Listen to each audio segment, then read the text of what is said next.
historias tenemos que tener en cuenta que en esta narrativa de Juan, aquí el apóstol nos está diciendo las últimas horas que vivió Jesús aquí en esta tierra, antes de su crucifixión y resurrección. Gracias, pastor. Un pastor de servicio. Amén. Gracias. Un aplauso, por favor. Y tenemos que tener en cuenta cuando leemos la palabra de Dios que estos son personajes reales, son situaciones reales, lugares reales, sentimientos reales, y comprender que esto lo vivió una persona, ¿no? Tanto como por el lado malo, tanto como Jesús, tanto como los discípulos. Para este entonces Jesús ya había sido abandonado, ya no había discípulos con él, porque cuando Judas lo traiciona, ya estaba solo. Habían huido por miedo de ser arrestados, de ser matados. El próximo domingo vamos a tener aquí los versículos vamos a leer bastante palabra el próximo domingo. Él ya había profetizado que iba a ser abandonado y iban a ser esparcidos, ¿no? Los discípulos en Juan 16:32 nos dice eso. Entonces, para este punto ya Jesús ya estaba solo. Nomás tenía a su Padre Celestial. Entonces, cuando llegamos a este punto, sabemos que el sumo sacerdote ya había dado una sentencia sobre Jesús. No le interesaba comprobar nada, no le interesaba tener un juicio, solo querían a Jesús ¿qué? Muerto. Pero los judíos habían perdido ese privilegio de poder ejecutar la pena de muerte, ¿no? Sobre alguien. Cuando los romanos tomaron posesión de Judea y toda esa área, los romanos tenían unas costumbres que dejaban a que las personas adoraran a sus dioses, porque a los romanos les importaban nomás unas cosas, ¿no? Los impuestos, ¿no? Si la gente adora, que adoren, con que paguen impuestos y no hagan mucho ruido, los dejamos vivir, ¿no? Ya habían descubierto los romanos que si destruían todos los artefactos religiosos de las civilizaciones, la gente se levantaba, ¿no? Porque eran sus símbolos de vida. Entonces manejaban una línea muy estricta, muy fina acerca de eso, ¿no? Entonces, por las fiestas que estaban pasando en esos tiempos, teníamos a un personaje que va a ser clave en esta sección, que es Pilato, ¿no? Pilato no radicaba en Jerusalén, pero por las fiestas ya estaba aquí, ¿no? Sabemos que Pilato era un gobernador puesto por César, en español, no sé si pronuncio bien a César, Tiberius. Estaba encargado de mantener la paz, estaba encargado del equipo militar, estaba encargado de que no hubiera mucho revuelto en las personas. Y más que nada, el César no quería saber de ningún problema de sus gobernadores, como Pilato, ¿verdad? Le puse ahí, acá está más fresco como si nos jazmines, si se quiere venir para acá. Mira, mira esa área. Si quiere venir, todo voy a hacer breve, va a hacer una introducción nomás. Entonces, sabemos que Pilato ya había tenido se puede decir, encuentros con el pueblo judío. Entonces Pilato, de hecho, estaba pensando esto ayer, tomó control de Judea hace exactamente 2000 años, fue en el 26. A ver cómo se dice en español la de... Antes de Cristo. Después de Cristo. El año 26 después de Cristo fue cuando tomó Pilato esa área. Y lo primero que hizo, para que la gente supiera que él mandaba, era que marchó con los soldados en el área de Jerusalén con los postes y las banderas de Roma. Pero no más eso, arriba de la bandera tenía el puesto el busto, se dice, el busto de César, como de su pecho para arriba, que hacen eso, como los que hemos visto de Beethoven y eso. ¿Cómo se dice eso? Busto, porque punto de ves ahí. Entonces, pero César no era cualquier persona, no nomás era emperador, era ¿qué? Para los romanos era ¿qué? Era un dios. Entonces, los judíos sabían esto. Entonces, lo que hizo Pilato había traído otro dios a decir, mira, no nomás te gobernamos, este es tu dios. Pero esa no era la forma política de que Roma manejaba las cosas. Entonces, los judíos, si son una cosa, son muy legalistas y son muy buenos para quejarse. Y llegaron estas quejas a los oídos del César. Entonces ya Pilato tenía como que sus encuentros con el pueblo, y si quería mantener su cabeza, su puesto y eso, tenía que ¿qué? Mantener la paz. Entonces, estamos dando una introducción a los personajes. No es Pilato. Para el tiempo que llegamos aquí al versículo 28, en la casa de Caifás, ¿qué había pasado? Habían tomado preso a Jesús, ¿verdad? Era la noche. Aquí tenemos, ¿cuántos abogados tenemos aquí? 2. Y todas las mujeres también, ¿no? Son penas para hermana, dígame si miento. Cuando va a ser una audiencia o un juicio, se hace usualmente en la noche, medianoche o durante el día. No, durante el día, horas hábiles. Las horas hábiles, y se hace. Son audiencias públicas. Son públicas. Entonces es para que el público escuche los dos lados de un argumento, ¿verdad? Si alguien quiere ir pueda constatar lo que se está llevando a cabo ahí. Correcto. Entonces es para que si alguien quiere ir a investigar qué pasó con esta persona, deje ir los dos lados del argumento, ¿verdad? Pero esto no había sido brindado a Jesús. Yo creo que si traigo a Abner y a Eisan y le doy 2 paletas a Abner, Eisan va a saber que eso no es ¿qué? Justo. No es algo que nos tiene que enseñar la justicia, ¿verdad? O sea, va a decir, no, eso no se vale, no. ¿Y cómo se siente cuando abrimos el Facebook? Ustedes que lo tienen, yo no. ¿Cómo se siente cuando abrimos el Facebook y vemos tanta qué? Injusticia. La palabra favorita es, no quedará esto en impunidad. ¿Cómo se llama? Voy a abrir una carpeta de qué? De investigación. Entonces, creo que ya nos estamos dando cuenta que vivimos en un mundo que es justo o injusto. Justo. Injusto. Pero la justicia la traemos de parte de quién? De Dios, ¿no? O sea, Dios es justo. Entonces, como predicabas ayer, a la imagen de Dios, nosotros tenemos ese sentir de lo que es justo, ¿no? A veces lo ignoramos cuando podemos tomar ventaja. ¿Es cierto o no?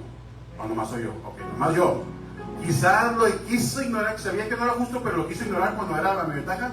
Pero en cuanto alguien quiso tomar ventaja de mí, ¿qué es lo que sale? ¿Cómo se atreven? ¿Cómo se les ocurre?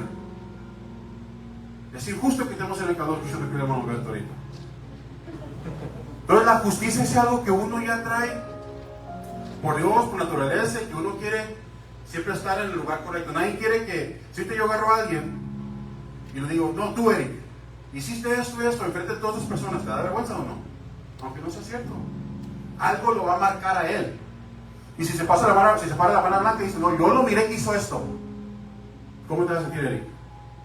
Ay, pues hermano, ¿por qué? O sea, eso estaba pasando con Jesús.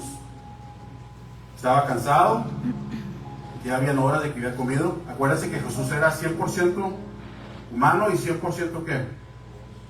Entonces se cansaba, ¿sí o no? Sí. ¿Le daba hambre, sí o no? Sentía las emociones que sentimos nosotros, coraje, Sí. vergüenza, ¿sí o no? O sea, todo lo que sentía y estaba solo, ¿no? Entonces era la medianoche y en la casa de Caifás ya habían hecho su juicio, ¿verdad? Y le preguntaban a Jesús sobre su doctrina. ¿Y qué le decía Jesús antes del 18? Yo he predicado públicamente en las sinagogas, nada he hecho en lo que, en lo oculto. Entonces, ¿para qué me preguntan a mí? Preguntan a los que me han oído. Pero a ellos no les interesaba preguntarle a la gente que lo había oído. A ellos los que les molestaba lo que Jesús había dicho de ellos, ¿no? Los había expuesto como ¿qué? Hipócritas, víboras, hijos del padre de quién?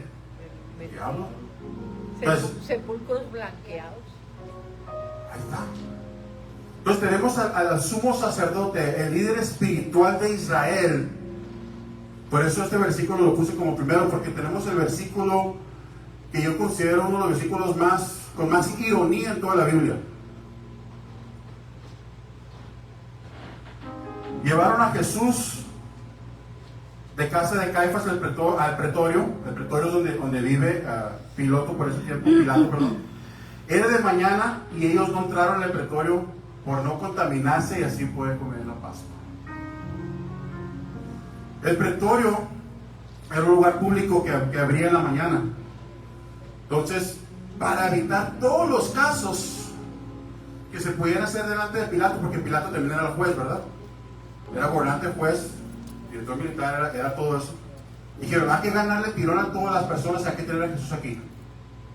Lo queremos muerto, pero no lo queremos matar nosotros. El juicio ya lo ha tomado. Entonces quiero que este versículo lo tomemos en cuenta y quizás sea una pequeña lección de cómo debemos leer la palabra de Dios.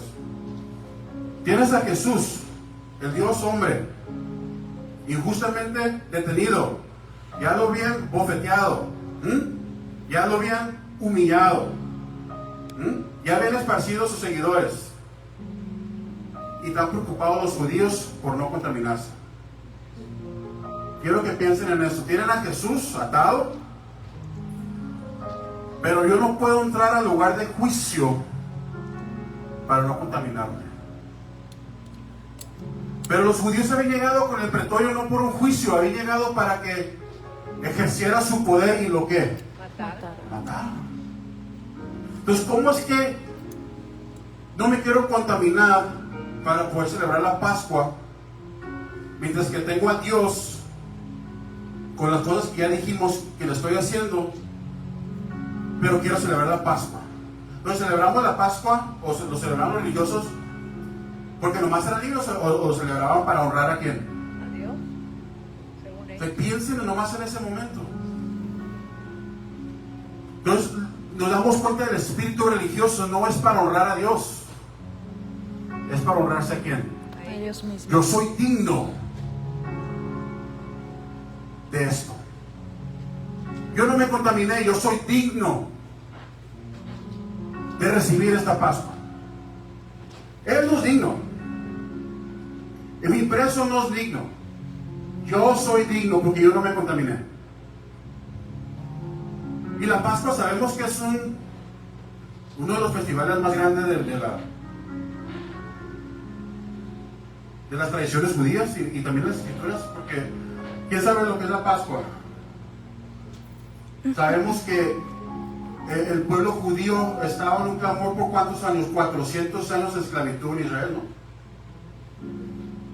Y Jehová, escuchó su clamor, ¿verdad? Y al final de las plagas, que se puede ser toda otra serie, les dijo que hicieran ¿qué? Que sacrificaran a un cordero. Y con la sangre del cordero cubrieran la entrada a su casa, ¿no? El madero, ¿no? El marco. Y cuando venía el ángel de Jehová, ¿verdad? No era, ¿quién lo mandó? Jehová. Mira, yo voy a apurar. Voy a hacer una traducción. Cuando Jehová mandó el ángel a matar a el primogénito de cada hijo de Egipto, y no nomás el primogénito, sino los animales, si no me equivoco, o sea, todo. Cuando el ángel llegaba, ¿cómo es la palabra correcta para eso, Samuel? El dintel de una casa. Y te voy a decir una cosa, ¿no? El espíritu no discernía si era una casa egipcia o judía. Pero si el espíritu, si ese ángel descendía y en el dintel había la sangre, ¿qué pasaba? Se iba. Entonces los judíos fueron librados de una gran calamidad. Que después de eso, Faraón por fin abrió su corazón y dijo: Moisés, llévate a tu pueblo. Entonces, estamos hablando de cerca de miles de años que los judíos celebraban eso, porque ya no estaban esclavos. Jehová había movido su mano fuerte y los había librado. Y para los judíos sabemos que, se lo puedo decir de esta manera, había complejo, era que nunca eran de ningún lugar. Cuando Jehová quiso tener una interacción con Abraham, ¿qué le prometió? Un lugar, ¿verdad? Y mientras que le querían a Dios, iba a haber un lugar. Pero si no le querían a Dios, no lo iban a tener. Entonces el ADN de los judíos era: yo no soy de ningún lugar. Ignoraban que entraban en dominio de Babilonia, en dominio de los persios, cuando pecaban. Eso lo ignoraban. Ellos decían, no, pues nunca ha sido de ningún lugar. Abraham le prometieron a Canaán, este pueblo es mío, pero mira, tengo los romanos. Pero habían ignorado que había ¿qué? Pecado. Entonces todo esto está en el entorno del odio que le tienen a Jesús, porque ellos esperaban un Mesías que hiciera ¿qué? Ellos esperaban a un Mesías que hiciera ¿qué? Que lo liberara de Roma. Entonces nos damos cuenta de los rastros que podemos acarrear, que nos dan un filtro y coloreamos lo que vemos de Dios. Si yo traigo un problema que nunca me han aceptado, que nunca ha sido de ningún lugar, que nunca me han amado, que Dios siempre me ha quedado mal, ¿qué va a pasar cuando yo vea a Jesús? Si Él no me quita eso, Jesús no sirvió. Porque ese siempre ha sido mi mayor complejo, mi mayor necesidad, ¿sí o no? Entonces tenemos al pueblo totalmente obsesionados con ser libres. Pero Jesús no vino a darle libertad en ese sentido. Vino a liberar lo eterno. Tenemos un versículo, hermanos. Dos partes, pastor, dame tres. Entonces vemos ahí la ironía de este momento. Y muchos decimos, Jesús empezó a cargar la cruz cuando tenía el madero sobre él. Aquí yo lo veo cargando su cruz. Aquí ya lo veo solo cargando su cruz. Él cargó su cruz desde el momento que nació, ¿sí o no? Porque tuvo que ser, ¿qué? Humilde. Tuvo que esperar. Yo creo que si aquí pedimos algo de Amazon y en 2 días no llamamos la puerta para que llegue. ¿Sí o no? Y Jesús nos amó de tal manera que mandó a su hijo. Y tuvo que esperar. Tuvo que esperar los años para poder fungir su ministerio. ¿Sí o no? No nomás eso. Recuerda que Él es el Cordero inmolado desde antes de ¿qué? De la fundación del mundo. Entonces, ¿tiene esperando desde cuándo? ¿Tiene llevando su cruz desde cuándo? Aleluya. Pero en los momentos más dramáticos de la historia, no hay momentos más dramáticos que estos, ¿no? Las últimas horas de Jesús. Donde viene la culminación de un plan divino eterno, donde viene la traición de un amigo, Judas, donde la culpa lo lleva a que se suicide. ¿Quién ha sido traicionado? ¿Quién ha sido traicionado aquí? Levanten la mano. Ahora por ustedes. Mano, liberación. Nombre de Jesús. ¿Cómo se siente? ¿Te puede traicionar alguien que no te importa? ¿Los traicionó Aguirre cuando sacó Quiñones?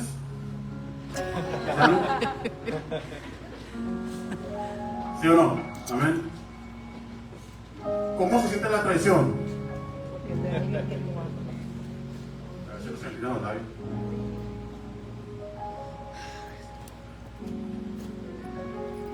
Tenemos que entender que Jesús lo acaban de traicionar. Dices tú, Jesús iba a morir por toda la humanidad, pasada, presente y futura, pero era amigo de Judas. Comía con él. Capaz, dormían en la misma área. Te apuesto que habían llorado juntos. Habían sudado juntos. Habían pasado corajes juntos. ¿Quién sabe que Jesús se enoja? Si vean que Jesús no se enoja, les quiero predicar un Jesús nuevo, un Jesús correcto. Entonces tiene 3 años con estas personas. Había hecho todo eso con Jesús y sabiendo Jesús que Judas lo iba a traicionar, ¿cuándo lo trató diferente? Cuando dice, ¿sabes qué? Este me va a traicionar, no le den de comer. Que Él camina atrás de nosotros. Que no nos sube el barco cuando cruzamos el mar de Galilea. ¿Cuándo hizo eso Jesús? ¿Cuándo hizo excepción de Judas? Y si Judas a traicionar le hubiera regresado con Jesús y dice, perdóname, ¿qué hubiera pasado? Hubiera perdonado. Porque leemos a Judas qué ingrato, qué esto, pero nosotros no somos mejor que él. ¿O sí? ¿Quién aquí es mejor que Judas? En el aspecto de que somos capaces de traicionar a Jesús. ¿Sí o no? Entonces Jesús en su corazón, si Judas se hubiera regresado en ese momento cuando tenía la culpa, pero es otra cosa la culpa. La culpa es una cadena que su prioridad es que tú la cargues, ¿qué? Sola. La culpa es una pena que uno lleva en el corazón solo. Entonces, si traes culpa, recuerda que Jesús siempre va a estar ahí para ti. No es para que la lleves solo, no es para que la lleves sola, es para que regreses a Él. Entonces, estos son los momentos que nos han llevado a este versículo. No ha sido una noche cualquiera. El lunes entró a Jerusalén y lo estaban adorando Hosana con las palmas, ¿verdad? Hemos visto las imágenes. Yo sé que no estamos en abril, pero creo que nunca es mal momento para hablar de Jesús. Ese era el lunes. Y el jueves estaba en el aposento alto, no en el de verdad. Había pasado lo que les acabo de escribir. Y ahorita era viernes, aproximadamente 6 de la mañana, afuera del pretorio. Si yo parara aquí y desglosáramos a más detalle lo que Jesús ha hecho por nosotros, ¿fuera suficiente?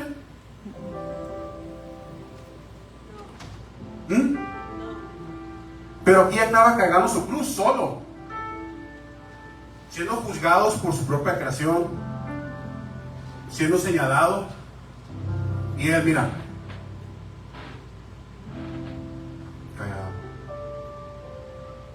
Entonces salió Pilato a ellos y les dijo: ¿qué acusación traes contra este hombre? Aquí perdió el tiempo Pilato, y aquí empieza el juicio. Para que haya un juicio tiene que haber una Acusación. pero ¿qué acusación pueden traer al Hijo de Dios, al Santísimo, al Eterno, al Alfa y el Omega, al que he dicho yo soy? Antes de Abraham y Moisés, yo soy. ¿Qué cargo pueden traer ante un hombre perfecto? Pero el juicio ya había empezado. Respondieron y le dijeron: si este no fuera malhechor, no te lo hubiéramos entregado. O sea, ¿cómo te atreves a cuestionar al sumo sacerdote de que si este hombre tiene una acusación, porque si no fuera así no te lo hubiera traído? ¿Respondieron a la pregunta? ¿Presentaron alguna acusación contra Jesús? No. Pero en su orgullo y su posición dijeron: si esto no fuera así, no te lo hemos entregado. Entonces ahí estaba mintiendo, estaba diciendo la verdad. Mentira. Acuérdense que es el padre de las mentiras, y en él no hay ni una verdad. Entonces les dijo Pilato: tomadle a vosotros y juzgadle según vuestra ley. Y los judíos le dijeron: a nosotros no nos está permitido dar muerte a nadie. Pilato, igual que el faraón, tenía libre albedrío. Pero estos momentos que estamos leyendo aquí, igual como la escritura, era un plan divino. Un plan divino. Ya había un plan que Jesús tenía que morir. Había profetizado que tenía que morir como en una cruz, ¿verdad? Los judíos, ¿en qué manera mataban a sus? Como los apedraban, ¿verdad? Los aventaban al suelo, se empujaban, los apedraban. ¿Quién recuerda la historia de la mujer sorprendida en adulterio? ¿Quién la recuerda? Sí, amén. ¿La llevaron ante Pilato? Ahí querían hacer ¿qué? Justicia. Ahí no había Pilato. Ahí dijeron no. ¿Y el hombre dónde estaba? Y Jesús se da cuenta de la situación. ¿Y qué es lo que hace Jesús? Ya tenían las piedras en las manos los fariseos, saduceos y el grupo vengativo de Dios.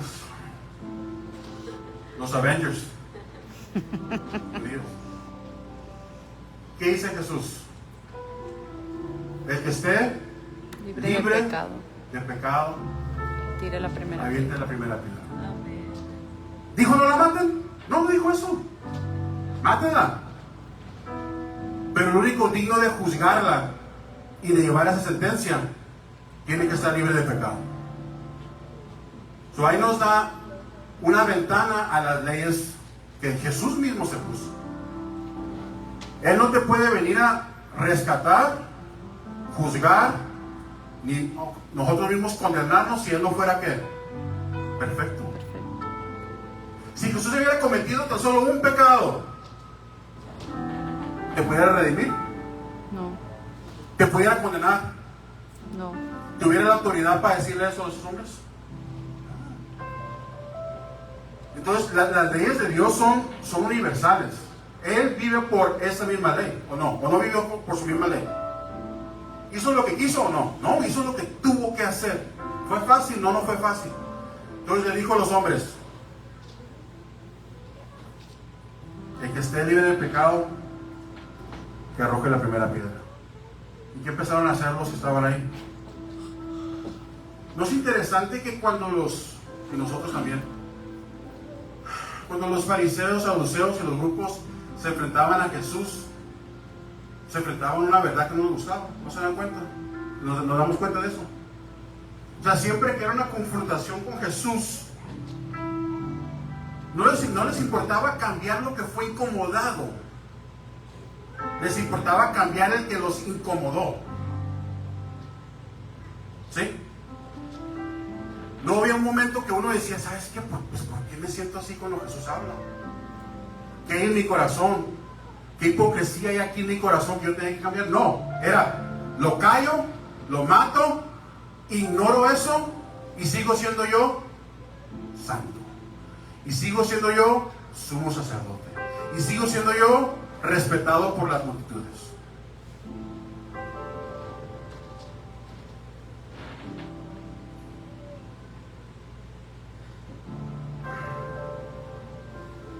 Aquí ya estamos en el 32. Francisco, por favor, 32. Esta parte ya la tocamos aquí en el 32. Juan 18:32 dice: para que se cumpliese la palabra que Jesús había dicho, dando a entender de que muerte iba a morir, ¿no? Eso lo tocamos aquí. Entonces Pilato volvió a entrar en el pretorio y llamó a Jesús y le dijo: ¿eres tú el rey de los judíos? No sabemos si Pilato lo dijo sarcásticamente.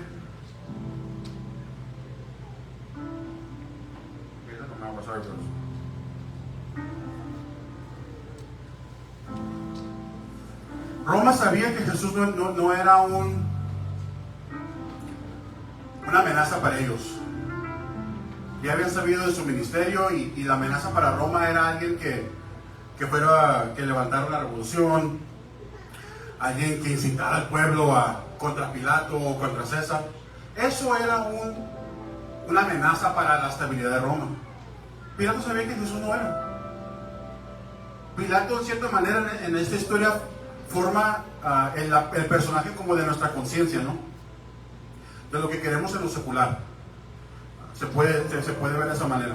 Entonces, Pilato no quería nada que ver con lo que los judíos querían hacer. Pero Pilato ya estaba comprometido por lo que les platiqué y por otras cosas que habían pasado. 34. Jesús le respondió: ¿dices tú esto por ti mismo o te lo han dicho otros de mí? Toda la presión venía de los sumos sacerdotes, ¿no? Pilato respondió: ¿soy yo acaso judío? Tu nación y los principales sacerdotes te han entregado a mí. ¿Qué has hecho? Y aquí Juan nos recuerda cuando en las escrituras, cuando dice: a los suyos vino y los suyos no lo recibieron. le recibieron. Entonces vemos casi en cada palabra de Jesús una profecía cumplida, ¿no? Un plan divino que se estaba llevando a cabo. Y aquí es donde quiero ya aterrizar esta primera parte. Respondió Jesús: mi reino no es de este mundo. Así es, amén. Si mi reino fuera de este mundo, mis servidores pelearían para que yo no fuera entregado a los judíos, pero mi reino no es de aquí. Amén. Aleluya, gloria a Dios.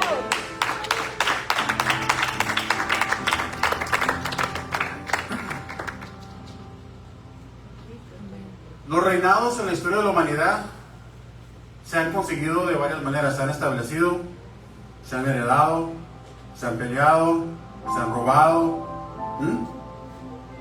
Pero Cristo no es rey conforme las normas de los hombres, ¿no?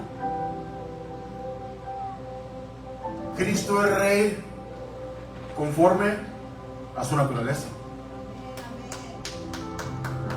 Entonces, mientras que él estaba parado en exactamente la posición opuesta a un rey,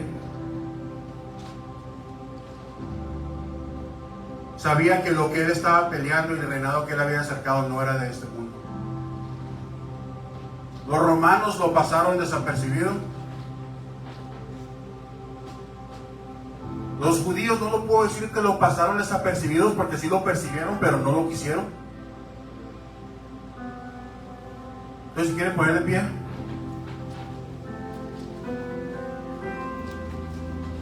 ¿Qué haremos nosotros? ¿Pasará su reinado desapercibido? ¿Su reino no me afecta? ¿Su reino no me amenaza? ¿Su reino no es algo de que tomo parte, o vamos a hacer los que tomamos parte de su reino? Que nos importa más el reino de él que el reino de aquí. Porque su reino es eterno. Cualquier cosa que tú adquieras en el reino de Dios es eterno.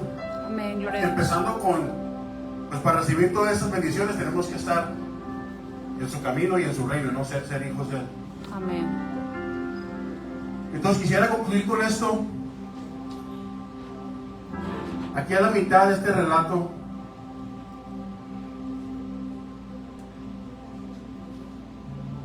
y invitarlos a meditar y comprometernos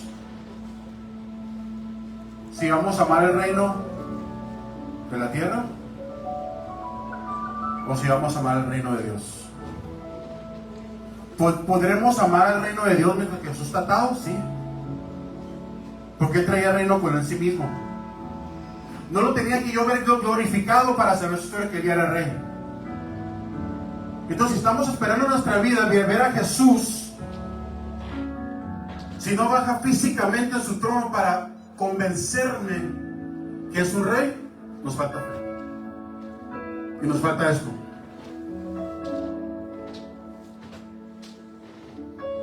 ¿O no? Entonces tenemos que estar convencidos. Y el Espíritu ya se ve que se iba a apagar el aire, ¿no?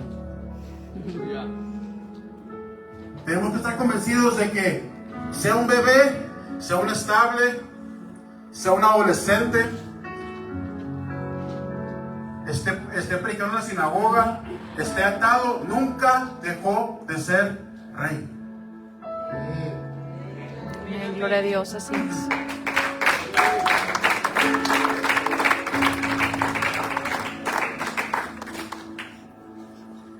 Quería ponerle a este mensaje inagotable. Ya lo había contemplado en mi corazón, y Samuel puso la canción y ya Samuel jugando. Samuel, por fin te conoces el espíritu de que sabías. ¿Cuántos saben que su amor es inagotable? Amén, así es. Gracias. En el pequeño relato que vimos ya, lo lees y lo vives en tu mente y tu corazón. Ya para ese punto Jesús ya estaba agotado. Ya estaba empujando más allá de lo que una persona normal pudiera hacer. Pero se viene lo más fuerte el próximo domingo. Espérenlo. Como les dije, este fue parte 1. Parte 2, inviten a un amigo a que estar aquí para recibir la palabra. Los quiero invitar al altar. Samuel, Jazmín, si quieren cantar. Para meditar y darle gracias por ese amor inagotable. Amén, gloria a Dios. Por él llevar nuestra cruz en estas últimas horas.